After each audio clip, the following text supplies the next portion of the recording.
In the parched highlands of Olarinwa, a place where the sky ran endless and the land cracked beneath too many suns, a girl ran barefoot through the grasslands with a torn wrapper and a heart beating like thunder. Her name was Nyah, once spoken with pride in her father's hut, before death scattered her family like seeds in a windstorm. Now, no one called her by name, not with love, only with price. Her uncle, Ikunlo, had spoken of duty, of family honor, of marrying her off to Obadel, the palm merchant with 2 dead wives and breath like swamp rot. 20 years her elder, with a belly that jiggled when he laughed and hands that lingered too long, Obadel had smiled through blackened teeth as he spoke of a new life for her. But Nyah wanted no life that began with papers and ended in chains. So the night the betrothal drums stopped beating, she did not sleep. She waited until the fire died low, packed a satchel with dried cassava, her mother's silver ankle bangle, and the tiny clay figure of Eri, the protector of wandering girls. Then she climbed the back wall of her uncle's homestead and stepped into the wilderness alone, beneath stars that did not speak. Now the sun sat like fire on her back. The horizon shimmered, and blood from her scratched knees clung to her skin like old shame. Every step hurt, her feet blistered. Her shoulder burned from where Ikunlo had tried to stop her with a rope whip. But she would not stop, even if the grasslands swallowed her whole. The elders often told stories about girls like her, foolish ones, who ran from marriage and were never seen again. Some were said to have been eaten by leopards, some taken by spirits, and some turned into trees as punishment for disobedience. But Nyah did not fear spirits. She feared obedience. By mid-afternoon, the sky turned gray behind her. Clouds thickened like bruises, and thunder rumbled low, a growl from some ancient throat. Her legs shook, her breath hitched. She scanned the horizon until she saw it. A small ridge, some trees, maybe shelter. She staggered toward it as the first drops of rain fell, warm and fat like tears. Lightning cracked across the sky, splitting it into jagged veins. She reached a line of thick-rooted mabuyu trees and collapsed beneath one, sliding into the shadow of the rocks behind them. Her breath came shallow. She held her satchel close and whispered a prayer to no one in particular. Then a shape moved. Her eyes widened. A figure stepped out from behind a boulder. Not a ghost, not a beast. A man. Tall, slim, wrapped in a faded ochre cloth over his shoulder. His feet were bare. His face was calm, unreadable, the kind that looked like it had listened to many things and spoken little. Nyah jerked upright. Her fingers closed around a stone. "Don't come closer," she warned. He raised his hands, palms open, voice quiet like water on smooth stone. "Your horse is gone. Your feet bleed. You're not from here. I don't need help." He glanced at her torn clothes, her wet satchel, the cut on her arm. Then he met her gaze. "You do?" Nyah stayed silent, the stone shaking in her grip. He spoke again. "My name is Kasai. My home is in the valleys of Njari, though my feet haven't touched it in 5 harvests." She swallowed, her voice rasping. "Why would a stranger help me?"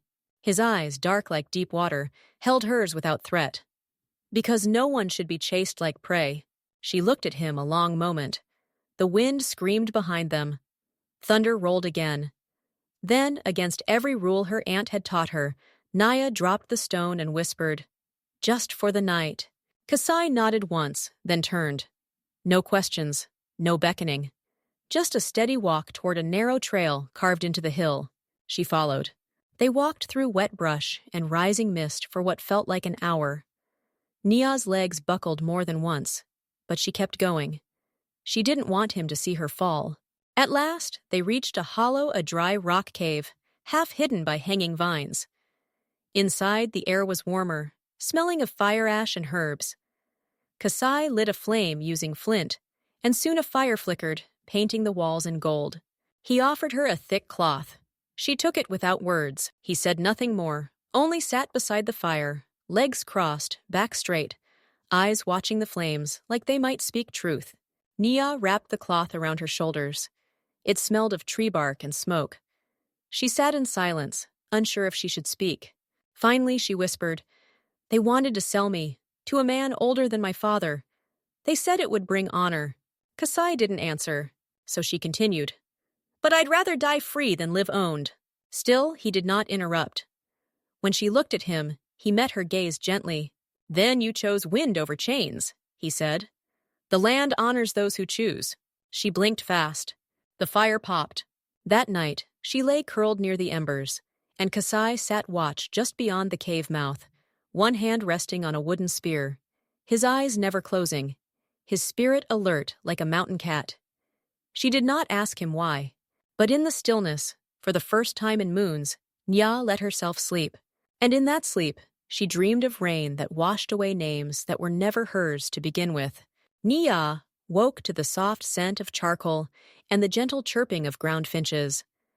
Morning filtered into the cave in slivers of golden light, falling across her face like blessings. For a moment, she forgot who she was supposed to be. Someone's niece, someone's bride, someone else's belonging. Here, in this quiet hollow of rock and fire, she was simply Nyah. Kasai was crouched by the stream below the hill, hands washing something in the water. His movements were deliberate, like a man who had long stopped rushing. When he returned, he offered her roasted roots wrapped in banana leaf. He said nothing as she ate. "Why do you live out here?" she asked, finally breaking the silence. He glanced at the trees beyond. "I left the place where men kill in the name of pride. I left before I became one of them." Nyah studied him. "You were a warrior?" "No," he said, "but I was close." There was no bitterness in his voice, just memory, like an old drumbeat in the background. They did not speak more that morning. Kasai led her along the river's edge, guiding her to a grove of mutamba trees where the leaves grew thick and the air stayed cool. There, he showed her where to step between stones, how to spot the soft trails of bush duikers, and how to touch the ground to know where water ran even when it hid. She followed in silence, her bare feet beginning to feel the land instead of fearing it. "You walk like someone still waiting to be caught," he said gently. She stiffened. "I am." He stopped, turned to her. "No one owns you here." She wanted to believe him, but her uncle's voice still echoed in her mind. A girl without a husband is a pot with no fire beneath it. That evening, they returned to the cave. Kasai cleaned a gash on her ankle with crushed leaves and clean water. His fingers were firm, but never greedy. She flinched only once, and he paused without asking. "You've lived among wolves," he said. Nyah looked at him, eyes steady. "And you haven't?" "I became one, then I left." That night, a low wind curled through the hollow. Kasai sang quietly, in a language she didn't know. His voice was rough like bark, but soft like moss beneath bare feet. "What are you singing?" she asked. "A lullaby my mother used to hum when the droughts came." "Do you miss her?" "She lives in my silence." Nyah did not know what to say to that. So she lay down beside the fire and listened to his silence, letting it hold her like a woven blanket. The next day, her left foot swelled. She winced with each step, and Kasai stopped without a word. He crouched, examined the blister, then looked up at her. "You cannot go far like this." "I can try." He shook his head. "You don't have to." He reached into a woven sack and whistled low. From behind the ridge, a small gray donkey emerged, ears twitching, carrying a second bundle.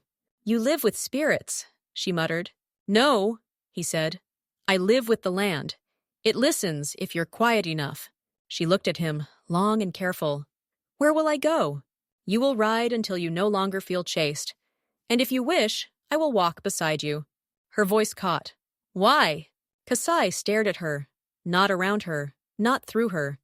"Because you chose your freedom, and that is a rare and sacred thing." They traveled eastward, through burnt grass and hidden springs. He showed her how to drink from vines and how to mark trails with pebbles no one would notice but her. He never asked about Obadele, never asked about her uncle. He only asked once, "What did you dream of before they gave you to a stranger?" She hesitated. "To teach children, like my mother did. She taught me to read the wind before I could read words. And now? Now I don't know what's mine to dream." He nodded. "Then we will find out." That night, they camped beside a low bend in the river. A full moon rose, casting silver onto the water. Nyah sat cross-legged, combing her fingers through her hair, when she turned to him and asked, "Why do you speak so little?" He held a small blade, carving a flute from a dry reed. "Words are easy, too easy, but actions, they stay," she smiled. "You're not like other men." He looked up. "And you're not like other women." Something in her chest softened, just slightly. Later, as the fire dimmed and the stars gathered like ancestors overhead, she lay beside him, their backs to the world. "You never ask for anything," she whispered. "I don't need to." She turned, her breath brushing his shoulder. "Then why do you stay?" He looked at her, eyes unreadable. "Because you are not running from the land anymore. You are running toward yourself." By the 6th morning, Nyah no longer asked where they were going. The questions that used to churn in her chest had quieted beneath the rhythm of hooves and wind. The land no longer looked like an enemy. It had become something closer to a secret rough, vast, and waiting to be understood. Kasai showed her a hidden valley, where the water curved like a serpent through the rock, and butterflies gathered at dawn to drink dew from the tips of wild okra flowers. Nyah pressed her hand to the soil there and felt, for the first time in her life, that she was not meant to be owned. They stayed in the valley 3 nights, repairing their satchels, resting the donkey, and boiling roots Kasai dug with bare hands. Nyah learned to use a bow. She missed every shot, but he never laughed, just stepped behind her, adjusted her elbows, and whispered, "Breathe with the land." On the 4th day, as the wind shifted eastward, Kasai's posture changed. He crouched low along a ridge, eyes fixed on the horizon. "What is it?" she asked. He pointed toward the dust trailing behind a bend in the hills. 3 riders, moving fast." Nyah's breath caught. "Do you think they're searching?" Kasai didn't answer. He led her back to the hollow between boulders, where the donkey waited. He untied their packs with fast, practiced hands, his voice low. "If they pass north, we wait. If they come near, you ride east. I'll draw them away." "No!" she said sharply. "I'm not running alone anymore." He looked at her, surprised. "If you stay, they'll take you. Then you come with me." He studied her for a long moment. His eyes held something raw, something cracked open. "I swore to protect you," he said quietly. "And I trust you?" she answered. They crouched low beneath a scrub of brush, hearts steady but quickened. The sound of hooves grew louder, dull thunder on dry earth.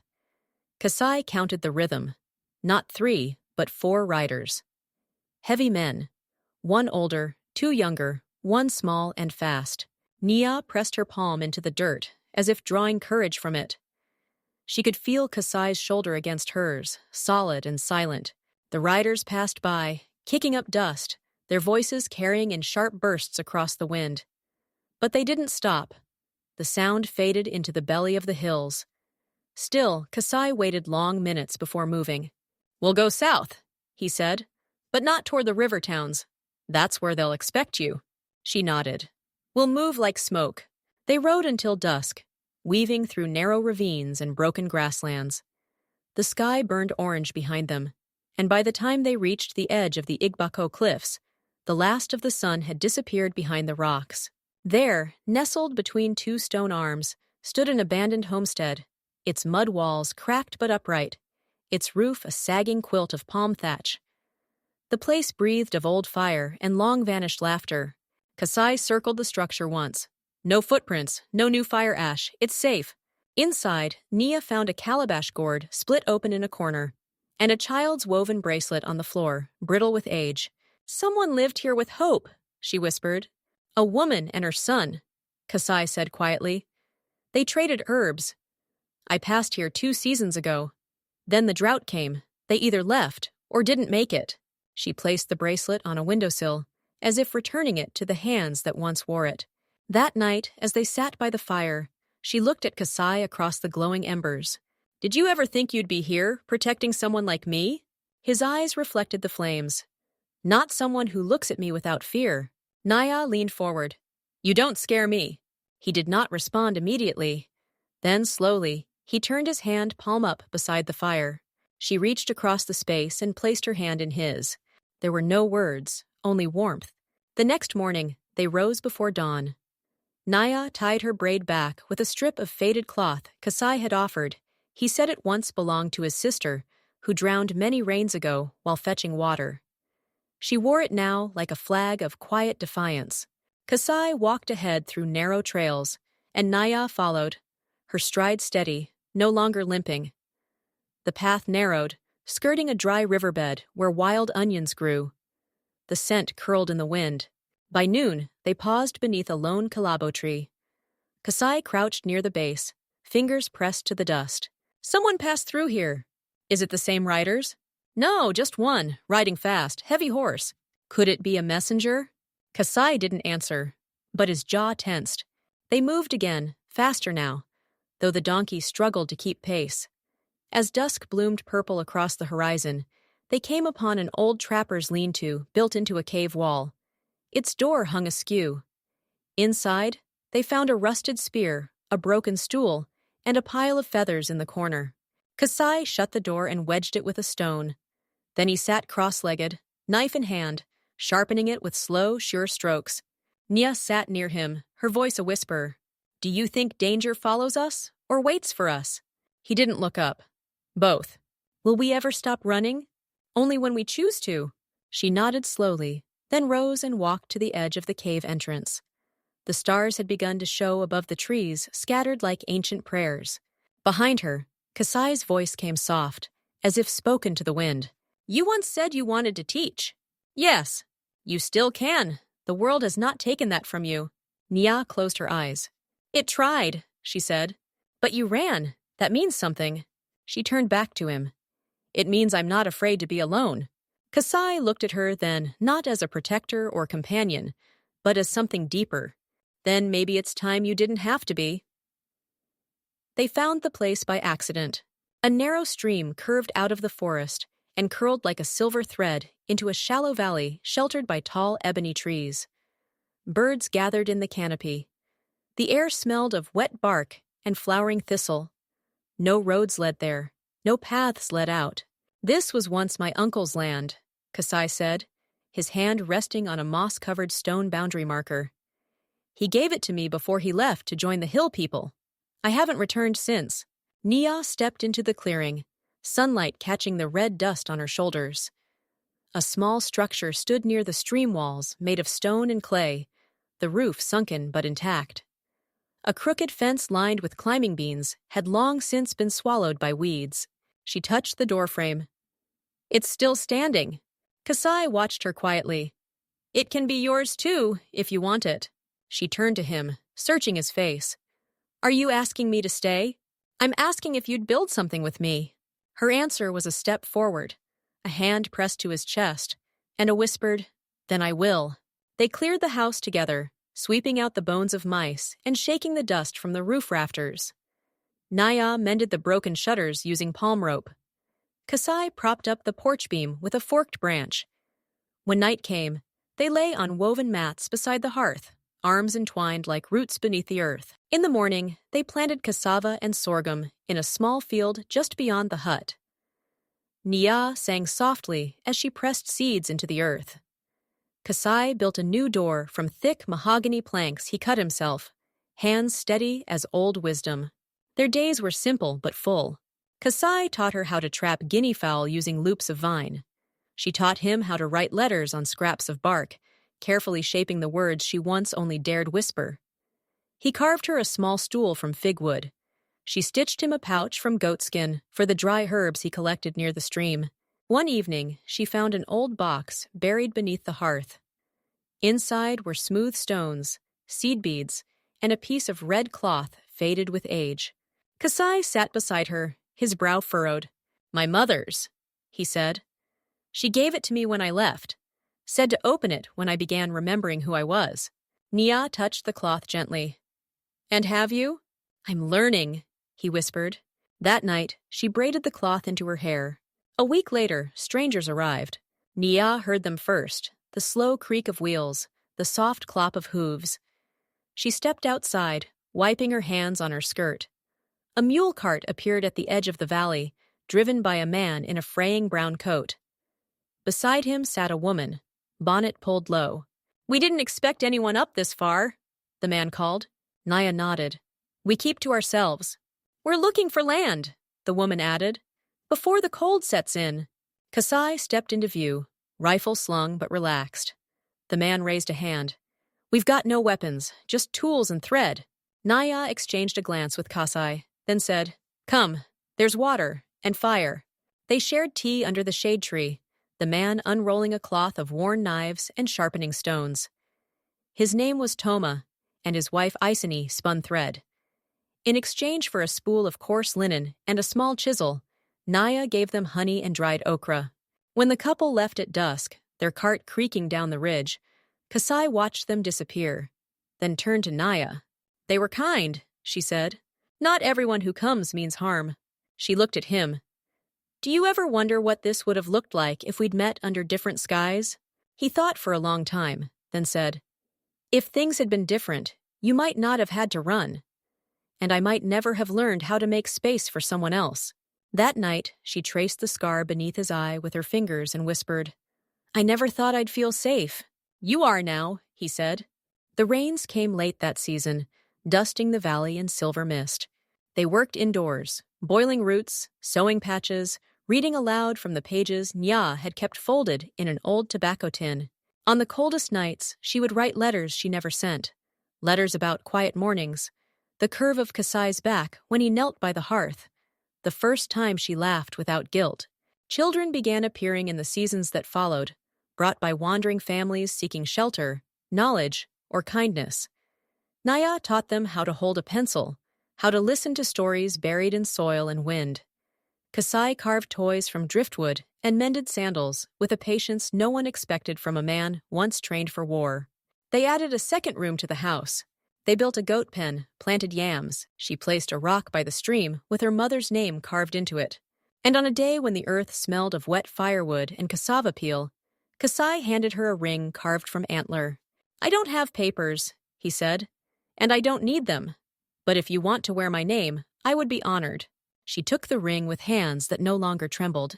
I already wear your trust, she said, but I'll wear this too. They were married beneath the Nyanga tree, alone but not unseen. The land bore witness. The stream carried their names. The ancestors, surely, smiled.